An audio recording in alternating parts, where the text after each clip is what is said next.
Bismillahirrahmanirrahim. Alhamdulillahi Rabbil Alamin. Wassalatu wassalamu ala ashrafil anbiya'i wal mursalin. Nabiyina Muhammadin wa ala alihi wa sahbihi ajmain. Assalamualaikum warahmatullahi wabarakatuh. So inshallah, Dalilul Muslim fil Aqidati wal Ibadat. Nandito na tayo sa page 23 sa Tauhidul Asma'i wa Sifat. Kaisahan ni Allah sa kanyang mga pangalan at mga katangian. Asma, plural ito ng isim, mga pangalan. Sifat, plural ito ng sifa, katangian. So ito'y kaisahan ni Allah sa kanyang mga pangalan at mga katangian. May magagandang pangalan at matataas na katangian si Allah. So yung magagandang pangalan, lahat ng pangalan ni Allah, syempre ay maganda ang kahulugan nito. At ang mga katangian ni Allah ay tinawag dito na matataas kasi inilalarawan ng mga scholar ang mga katangian ni Allah bilang ula, kataas-taasan. Kaya maririnig niyo yung sinasabi nila minsan na Asma'ullahil Husna wa sifatuhu al-ula. Kaisahan ni Allah sa kanyang mga magagandang pangalan at matataas, ibig sabihin mararangal na mga pangalan o katangian. Mararangal ng mga katangian. Ang mga pangalan at katangian na ito ay ganap. Ibig sabihin perpekto. Perpekto na ito ay mutlak. Ibig sabihin wala itong kapintasan, wala itong kakulangan. At mahalaga na nababanggit natin at nauunawaan natin ng mga pangalan at katangian ni Allah ay ganap o perpekto. Kasi linguistically, maaring ang mga katangian na iniuugnay kay Allah ay pwedeng maging katangian din ng tao. Okay? Halimbawa, sa Quran, inilarawan si Propeta Muhammad sallallahu alaihi wasallam, "Wabil mu'minina raufun rahim."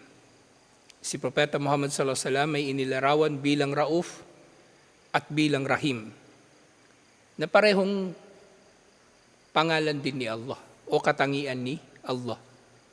Si Propeta Muhammad sallallahu alaihi wasallam inilarawan bilang rauf, mabait, at rahim, mahabagin sa mga mananampalataya. Mabait at mahabagin sa mga mananampalataya. Pero ito ay sa pangalan lang nagkakatulad o maaring sa konsepto, sa diwa. Pero ang mga pangalan at katangian ni Allah, kapag tinukoy, ito ay absolute, perpekto, walang kakulangan o walang hanggan. Maaari ring maunawaan sa ganung katangian. Kasi bakit ang mga tao ay mayroong mga salita na kumbaga tumutukoy o terminology na tumutukoy sa mga katangian na ito ni Allah? Bakit kailangan pa? Ito ay upang maintindihan ng tao ang mga konsepto ng mga pangalan at katangian ni Allah. Yun lang. Kasi kung tatawagin natin si Allah sa isang pangalan o katangian na hindi natin nauunawaan, hindi talaga natin mauunawaan. Pero si Allah, kumbaga, binigyan niya ang mga tao ng ilang porsyento o ilang bahagi ng mga katangian na ito, nang sa gayon ay magkaroon tayo ng pag-unawa sa kanyang mga pangalan at mga katangian. Okay? So ang tao, meron ding izza, meron ding karangalan, katulad ng izza ni Allah. Pero ang izza ni Allah ay absolute, walang hanggan. O sa ano na lang, hanap tayo ng medyo tangible na example, yung mulk, yung paghahari o pagmamay-ari. Yung tao pwede rin maging hari, di ba? Ang tao pwede maging hari, pero ang maari lamang pagharian ng tao ay limitado. Wala ngang naghahari sa buong mundo eh. Kahit si Genghis Khan, hindi niya nasakop yung buong mundo. Pero si Allah, sakop niya ang buong mundo, pati ang nasa labas ng mundo. Siya ay malik din, katulad ng kung paano nagiging malik ang tao, pero absolute ang kanyang pagiging hari o pagiging may-ari sa mga nilikha. Absolute. Walang kapintasan, walang kakulangan. Kasi ang tao, halimbawa, sige maghahari ang tao o magmamay-ari ng anumang bagay, pero ang pagmamay-ari niya na ito, habang buhay pa siya, pwedeng mawala sa kanya, di ba? Pwedeng aagawin sa kanya, pwedeng ibebenta niya o ibibigay niya. Pero ang pagmamay-ari ni Allah, hindi ito mawawala sa kanya. Kahit kailan, hindi ito mawawala sa kanya. Yun yung tinutukoy ko na pagiging absolute. At gayon din yung bakit yung mga konsepto na ito ng mga pangalan at katangian ni Allah ay mayroong pagkakahawig sa pangalan at katangian ng tao para lang maintindihan ng tao ang mga pangalan na yon at katangian. Pero hindi sila comparable kung tutuusin. Ngayon, para mas maintindihan natin yung konteksto nito, ito ang dahilan kung bakit ang impyerno ay apoy.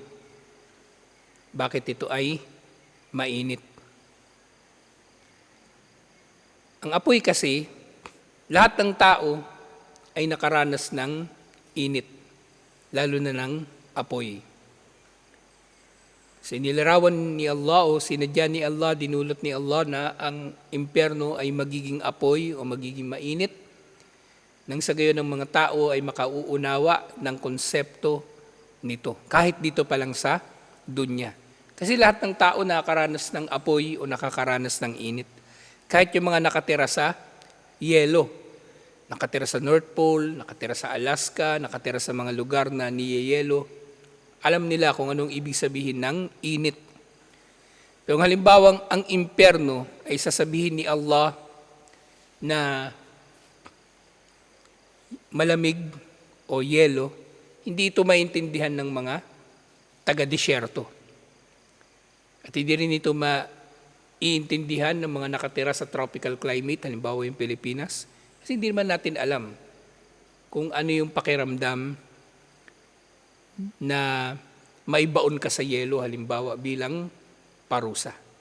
Ngayon lang din naman nagka-yelo nung naimbento na yung refrigeration. Pero nung unang panahon, walang yelo sa mga tropical climate. Sa Syria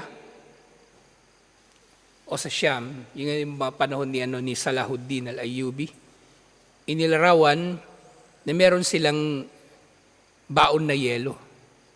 Iniinom nila yun, kumbaga, o hinahalo nila sa tubig.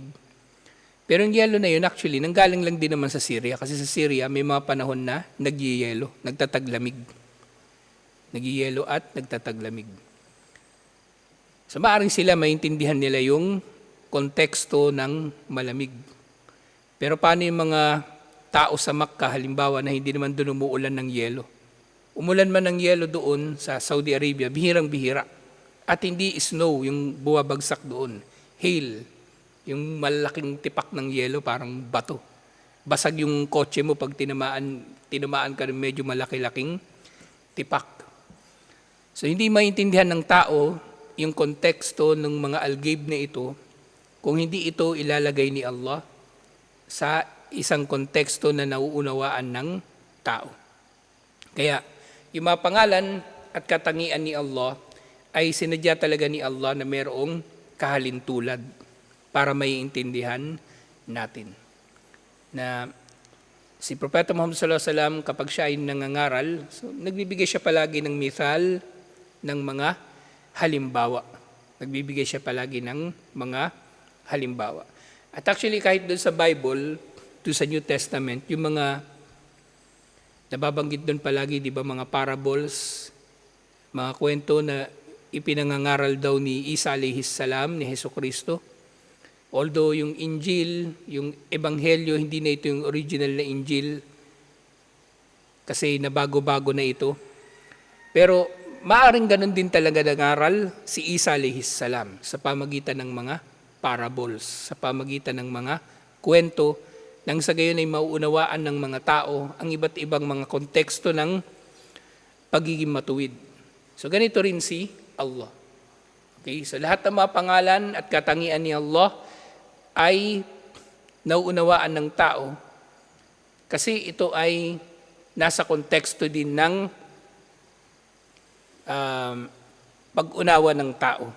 Kasi ang Quran, ito ay salita ni Allah, oo, pero ito ay salita na nauunawaan ng tao sa wika na ginagamit din ng tao.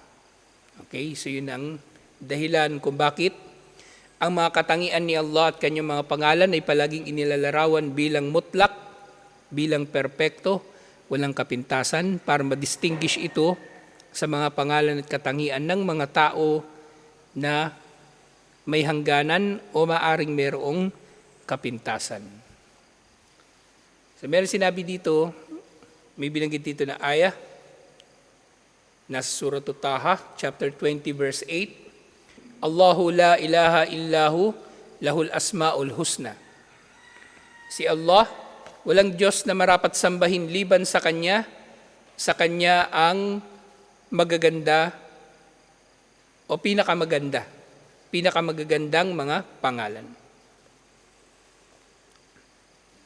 Kasi ang husna dito, ang husna, kung sa grammar, maaari rin itong mga hulugan na hindi lang para sa jump, hindi lang para sa plural, maaaring ito ay maunawaan din sa konteksto ng superlative. Alam niyo yung superlative? Di ba merong adjective, tapos yung comparative, mas matindi rito, at yung superlative, siya yung pinaka-matindi. Kalimutan ko sa Tagalog yun. Ano ba sa Tagalog yun? Sa Pilipino. Hindi ko alam. Maganda, mas maganda, pinaka-maganda. So yung maganda yung adjective, comparative, mas maganda, pinaka-maganda, superlative.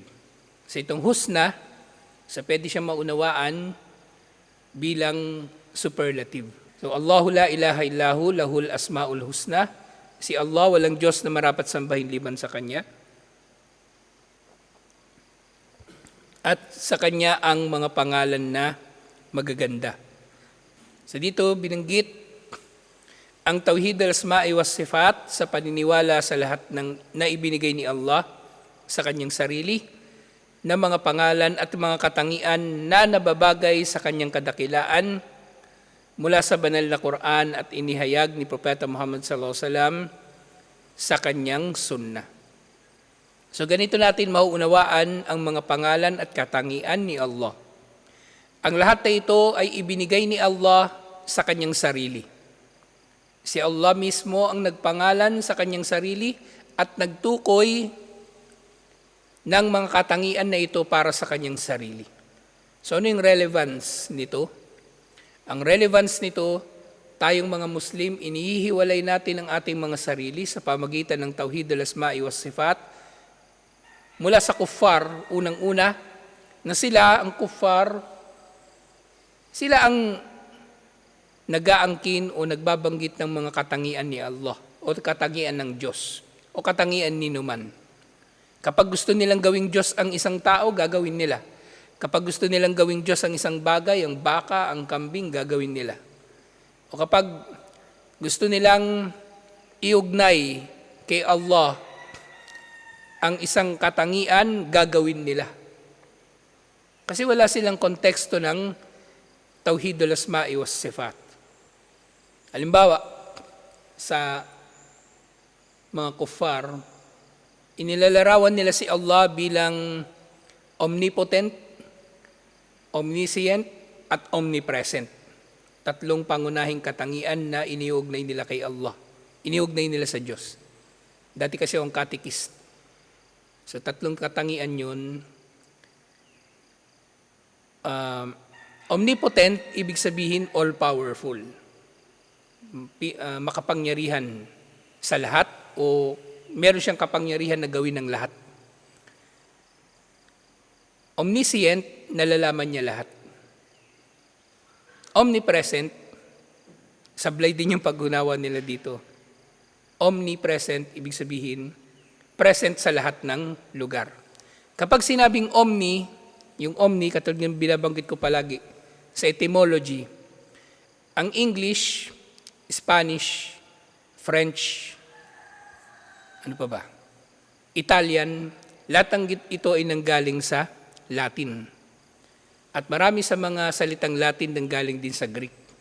Kaya para lumawak yung vocabulary nyo sa English or sa kahit ano pang tinatawag na Latin languages, ang kabisaduhin nyo yung Latin na root word. Kasi mula doon, pwede nyo na yung pagdugtong-dugtungin. Yung omni, kapag makita kayo ng salitang omni, ibig sabihin palagi ng omni, all-encompassing o baga, lahat ng adjective na idudugtong dun sa omni, kaya niya lahat. Kaya niya lahat o katangian niya lahat. So ito mga katangian na ito, yung pagiging omnipotent, omniscient, at omnipresent, lahat ng ito ay sablay. Actually, sablay. Maganda pakinggan, pero nung nag-Muslim ako, doon ko na-realize sablay pala yung mga pag-unawa nila. Yung omnipotent, so yung potent dito na salita, related din ito doon sa salitang potential. Di ba? Ano yung dalawang klase ng energy? Potential tsaka kinetic. So galing yun doon. Potent, ibig sabihin, epektibo. So yun, magagamit yung mga salita na yan. So omnipotent, makapangyarihan daw si Allah sa lahat ng bagay. Sablay yun kasi sa paniniwala ng kuffar, sa pamagitan ng omnipotence ni Allah, ginajustify nila na si Allah ay pwedeng magkatawang tao. Kasi sasabihin nila, pwedeng magkatawang tao ang Diyos kasi kaya naman niya gawin lahat eh. Kaya niya gawin lahat. Pero sa atin sa Islam, hindi pwede. Hindi pwede. Bakit? Kasi nababanggit dito, si Allah ang nagpangalan at tumukoy sa mga katangian nito para sa kanyang sarili, pero ito ay nababagay lamang sa kanyang kadakilaan. Ibig sabihin, kung mayroong bagay na gagawin o posibleng gagawin ni Allah ayon sa iniisip ng tao, kung ito ay hindi nababagay sa kanyang kadakilaan, hindi niya ito gagawin. Ang pagiging tao ay hindi nababagay kay Allah. Okay? Ang pagiging baka, hindi nababagay kay Allah. Ang pagiging hayop, hindi nababagay kay Allah. Ang pagiging bato o kahit anong anyo na gagawin ni Allah, hindi pwede. Hindi pwede. Katulad nga yung nababanggit ni Dr. Bilal Phillips, kung paano niya ipinaliwanag na walang saysay ang paniniwala na ang Diyos ay maaring magkatawang tao, si Allah ay maaring magkatawang tao sa anyo ni Jesus. Na sinasabi niya, oo, si Allah ay makapangyarihan, pero hindi siya maaaring lilikha ng bato na napakabigat o napakalaki na hindi niya kayang buhatin. Kapag tinanong mo yung kuffar, kaya ba ng Diyos na lumikha ng bato na napakalaki at napakabigat na hindi niya kayang buhatin? Sasabihin nila, oo. Kasi yung pagkakaunawa nila kay Allah, kayang gawin ng lahat. Pero hindi. Oo, makapangyarihan siya, pero hindi niya pwedeng hahamakin ang kanyang sarili. Okay? Hindi niya pwedeng gagawing mas mababa ang kanyang sarili kaysa sa pagiging Diyos. Hindi niya pwedeng gagawing mas mababa ang kanyang sarili kaysa pagiging Diyos. Katulad din doon sa bato, halimbawa kung lilikain ni Allah ang bato na napakalaki at napakabigat na hindi niya kayang buhatin, ibig sabihin mas makapangyarihan sa kanya yung bato. Hinamak niya ang kanyang sarili at hindi hamakin ni Allah ang kanyang sarili. Hindi hamakin ni Allah ang kanyang sarili. So hindi niya kailangan magkatawang tao.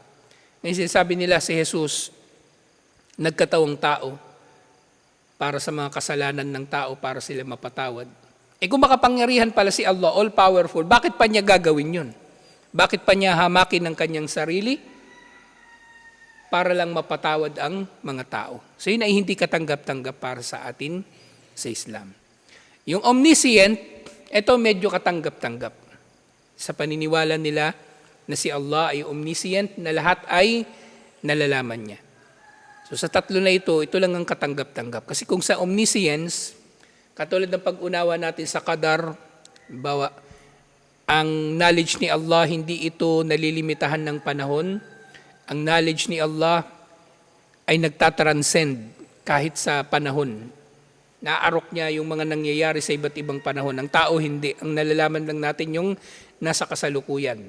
O meron lang tayong konting nalalaman sa nakaraan at gayon din sa hinaharap na puro speculation. Pero si Allah, so doon sa tatlo na yun, omniscient, pwede. So gayon din yung omniscient, yung science dito, kung sa Latin, ay hindi Greek pala yun. Kung sa Greek ito ay nangangahulugan ng knowledge o kaalaman. Kaya galing sa salitang ito yung salitang science. Yung omniscience at yung science, related sila ng mga salita. Tapos tatlo, yung omnipresent, ito sablay na sablay talaga to. Omnipresent, si Allah raw ay matatagpuan sa lahat ng lugar. Hindi pwedeng matatagpuan si Allah sa lahat ng lugar. Oo, si Allah, ang lumikha ng lahat, siya ay makapangyarihan. Pero si Allah, katulad na nababanggit sa mga hadith, si Allah ay nasa langit. Ibig sabihin, nasa ibabaw ng kanyang nilikha. Ngayon yung mga namimilosopo na Asy'ariyah, kung ibabaw ang tinutukoy, nasaan siya? Sa north, sa south, o sa east, o sa west? Mga pilosopo lang yung nagsasabi nun. Pag sinabing ibabaw, ibig sabihin, beyond His creation, nasa labas. Nakahiwalay si Allah. Wala siya sa loob nito at hindi siya napapaloob dito. Katulad ng paniniwala ng mga kuffar muna, yung mga kuffar unang-una. Naniniwala sila na ang diwa daw ng Diyos ay sumasapi doon sa mga rebulto na kanilang sinasamba. Kaya nila bine-venerate yung mga rebulto. O kaya may mga nagsasabi rin na ang essence daw ng Diyos ay nasa bawat isang tao. Kaya bawal patayin ang kapwa-tao. Kasi pag pumatay daw tayo ng tao, pumapatay din tayo ng essence ng Diyos. Saan nila napulot yung mga katuruan na yun? Okay? Yung drug addict na rapist, may essence ng Diyos doon, bawal patayin. Si Raul ay mag-iisip nun. Kumbaga, wala silang konkreto na konteksto ng Tauhid al-Asma' wa Sifat. Magulo yung kanilang konsepto. Actually, nagtataka talaga ako sa anik. Kaya naniniwala talaga ako na ang gabay ay hindi makakamit ni naman sa pamagitan ng talino. Hindi sapat ang talino para ma-figure out ni naman na tama ang Islam. Kailangan talaga ng gabay ni Allah. Kasi mga kuffar matatalino. Marami sa mga kuffar matatalino. Marami sa mga nag-formulate ng mga doktrina ng Roman Catholic Church, mga philosophers. Mga pare sila, oo, pero matataas ang pinag-aralan nila. Nag-aral sila sa napakamahabang panahon. Kaya nga yung nakukwento ko palagi, si San Agustin, na pinagmumuni-munihan niya ang milagro ng Trinity, na naginip daw siya minsan, na nakita daw siya ng bata sa dalampasigan, na naghuhukay ng butas doon sa buhangin sa tabing dagat. So sabi ng bata na yon kay San Agustin, doon sa panaginip niya, ang ilagay ko ang buong dagat, ibig sabihin lahat ng tubig ng dagat, sa butas na ito na napakaliit ay magiging mas madali para sa akin kaysa sa maunawaan mo ang Trinity. Tapos naglaho na yung bata. Ayun nga na pagtanto niya na yung bata daw na yun na napanaginipan niya si Jesus na nagsasabi na hindi talaga maunawaan ng kabuuan milagro ng Trinity. Actually, totoo naman talaga yung sinabi ng bata kasi hindi maunawaan ng tao ang Trinity kasi wala namang Trinity. Okay? Parang sa mathematics. Hindi ka pwedeng mag-divide sa zero o mag-multiply sa zero. Naaasahan mo na ang magiging resulta nito ay liban pa sa zero. Hindi pwede.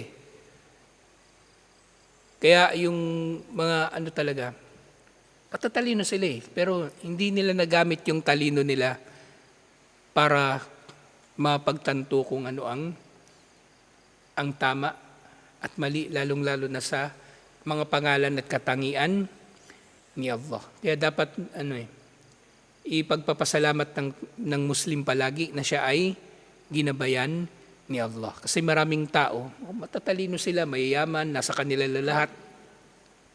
Itong mga pari na to, ang marami sa kanila, nag-aral buong buhay nila. Doon sa Gombursa, sina Padre Gomez, Burgos, tsaka Zamora. Ang pinakabata sa kanila si Padre Burgos. 35 lang siya nang siya ay ginarote. 35 years old. 35 years old siya, pero 7 yung kanyang doctorate. Imagine niyo, 7 yung kanyang doctorate. Hindi degree lang, doctorate niya 7. Tapos hindi niya nalaman na mali pala yung kanyang pinaniniwalaan. So, hindi makuha ng tao ang gabay sa pamagitan lang ng talino. Kaya nga dito, napakahalaga na maunawaan ng Muslim na ang mga pangalan at katangian ni Allah. Si Allah ang magbibigay nito. Siya, hindi tayo. Bawa niya kahit sa mga kufar, nababago-bago yung konteksto ng kanilang pag-unawa sa Diyos habang lumilipas yung panahon. Si Jesus, diba si Isa alayhi salam, pinaniniwalaan nila na Diyos na nagkatawang tao. So bakit may mga kufar, may mga Kristiyano, tawag nila kay Jesus, Papa Jesus. Anong ibig sabihin nun? Tatay na, anak pa. Siya na yung tatay, Papa, tapos siya pa yung Jesus na anak ng Papa. Hindi ko alam. Hindi ko maintindihan. Tapos, nung nauso yung meron telenovela nun sa Channel 2. May bukas pa. Mga 2009 yata. Ang tawag ng bata kay Jesus, bro. Ginaya na rin yun ng mga tao. Tawag na nila kay Jesus, bro. Bro, wag mo ko pababayaan na. Bro, gabayan mo ko. Ganun bagay. So, si Jesus, nagkaroon na ng mga kapatid. Adik pa. Kriminal, lasinggero, mabisyo, sugarol, sabungero. So gumulo yung pagulo yung pag-unawa nila sa mga pangalan at katangian. Hindi lang ni Allah, pati yung mga tinatambal nila kay Allah, nagkahalo-halo na. Sa Bisaya, nagsagol-sagol na. Naghalo-halo na yung kanilang mga paniniwala. So nga, ganito natin unawa mga pangalan at katangian ni Allah. Si Allah magbibigay nito. Hindi tayo. Kapal na mukha ng tao, kung siya'y magbibigay ng pangalan at katangian ni Allah. Sabi niya, Allah, ganito yung katangian mo, Di ba? Ikaw kaya ganunin. Diba? Sabihin ng tao, ikaw Rashid Bading. Di ba? Matatanggap mo ba? Hindi mo matatanggap, di ba? Ikaw Yasin, may anak ka. Pangalan Jesus. Hindi mo rin matatanggap, wala ka namang anak Kaya nga yung nakakalungkot yung yung mga Muslim na yung nakikipasko. Sabihin nila nakikisama lang sila. Hindi ito pakikisama. Gago ka lang kung makikisama ka sa Pasko. Kasi alam mo nang nilalapastangan doon si Allah. Pinagbibintangan si Allah, nagkaroon siya ng anak. Pinagbibintangan si Allah na siya ay nagkatawang tao. Tapos ikaw nakikipasko. Hindi pwede. Hindi pwede. Parang tuwang-tuwa ka na yung tatay mo nagkaroon ng anak sa labas. O tuwang-tuwa ka na yung tatay mo nanggahasa. Tuwang-tuwa ka na yung tatay mo nagnakaw. Hindi ganun. Hindi pakikisama yung pakikiselebrate sa Pasko. Yun ay pakikisama sa kasamaan, pakikisama sa paglapastangan kay Allah. So nga, syempre ang batayan sa mga pangalan at katangian ni Allah ay sa Quran, sa inihayag ni Propeta Muhammad sallallahu alaihi wasallam. Ipinahayag kay Propeta Muhammad sallallahu alaihi wasallam sa sunnah. Okay? At ito nga, ang mga pangalan na ito ay nababagay sa kadakilaan ni Allah. At syempre, itong huling binanggit dito sa paragraph na to na tatalakayin natin next week ng mas malalim inshallah. Dapat tanggapin ang mga pangalan at katangian na ito ayon sa tamang pag-unawa nito na hindi ito maaring baguhin yung tahrif, bibigyan ng bagong kahulugan. At hindi ito maaring itanggi sa ta'til yung aalisin ng kahulugan nito. Ibig sabihin itatakwil o itatanggi ng tao. Hindi nila tatanggapin. Halimbawa, balikan natin yung tahrif. Pero matatalakay pa natin ito na mas malalim next week. Sa tahrif, yung mga tao, yung mga Muslim halimbawa, na ayaw nilang tanggapin na si Allah ay may kamay o mukha, binibigyan nila ito ng bagong kahulugan. Na yung kamay daw ni Allah na binabanggit sa Quran, kapangyarihan. Pero tayo naniniwala tayo, kamay talaga ito ni Allah. Pero hindi natin alam kung anong klaseng kamay ito. Hindi na natin iniisip. Sinasabi ng mga ligaw na sekta, binibigyan daw natin ng katawang lupa o katawang tao si Allah sa paniwala na kamay talaga yon. Pero actually, sila yung malisyoso. Silang nagbibigay ng maling kahulugan sa kamay ni Allah na tinukoy sa Quran. Kamay yun eh. E di kamay, pero hindi yun kamay ng tao. Sila yung nag-iisip na kamay yun ng tao, kaya binago nila yung kahulugan, ginawa nilang kapangyarihan. At yung iba, tinatanggi nila yung kamay ni Allah. Tinatanggi nila. At yung iba naman, nagbibigay naman sila sobra ng takyif. Inilalarawan na nila ito. Katulad halimbawa, yung sa palaging debate sa istiwa ni Allah, sa pagluklok niya sa trono, may mga naglalarawan pa rito. At syempre, tamthil, ito yung paghahalin tulad kay Allah sa kanyang mga pangalan at katangian sa mga pangalan at katangian ng mga tao. At maaaring mangyari ito sa dalawang bagay. Una, yung tinatawag na anthropomorphization, yung binibigyan ng katawang tao si Allah, o siyempre maaaring mangyari din yung deification, yung binibigyan ng katangian ni Allah ang mga tao. So lahat yun matatalakay natin, inshallah. So yung Tawhid al-Asma'i wa Sifat, kaya huli siyang palaging binabanggit o pinag-aaralan sa mga tawhid. Kasi yung Tawhid al-Asma'i wa Sifat, sa tatlo na ito yung medyo philosophical. Medyo philosophical yung pagtalakay dito. Kaya dapat mahaba yung pasensya mo pag mag-aaral ka nito at maging bukas ang iyong puso at pag-iisip, inshallah. Kasi maraming Muslim naliligaw dito. Maraming Muslim ang nagkakamali sa pag-unawa sa Tawhidul Asma'i was Sifat. So itutuloy natin ito next week, inshallah. Assalamualaikum warahmatullahi wabarakatuh.